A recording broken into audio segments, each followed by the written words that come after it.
DRC Mining Week a lancé ce mercredi 1er juin 2022 l'ouverture de la semaine des affaires à l'hôtel Pullman Grand Caravia à Lubumbashi.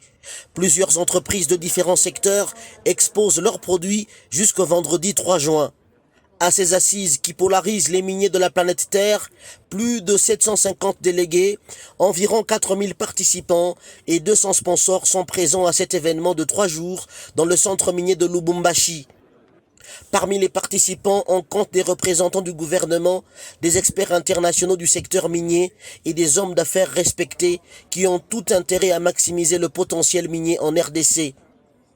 La province du Lualaba, réputée minière, est valablement représentée à cette table ronde des miniers par sa gouverneure intérimaire Fifi Masuka Saini, qui a dans sa suite le ministre des Mines, le ministre de l'Environnement, de l'Énergie et celui de l'Économie. Dans son discours inaugural, le directeur de cabinet adjoint du chef de l'État en charge des questions économiques et financières a, au nom du chef de l'État, remercié les organisateurs du choix porté sur son pays d'abriter la 16e édition de DRC Mining Week. Je remercie sincèrement les organisateurs qui, à l'image de l'industrie minière dont je vais te parler dans un instant, ne cessent de faire preuve de résilience et de courage pour continuer, année après année, à perpétuer ce qui est désormais devenu une tradition dans notre pays, malgré les restrictions imposées par la pandémie à Covid, qui continue du reste à être présente parmi nous.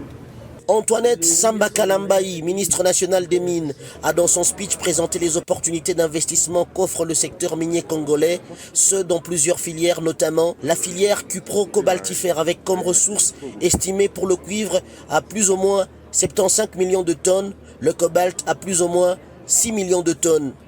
La République démocratique du Congo est aujourd'hui préoccupée à développer la chaîne de valeur de ces minerais qui lui permettra de fabriquer localement des batteries électriques et divers autres produits de haute technologie.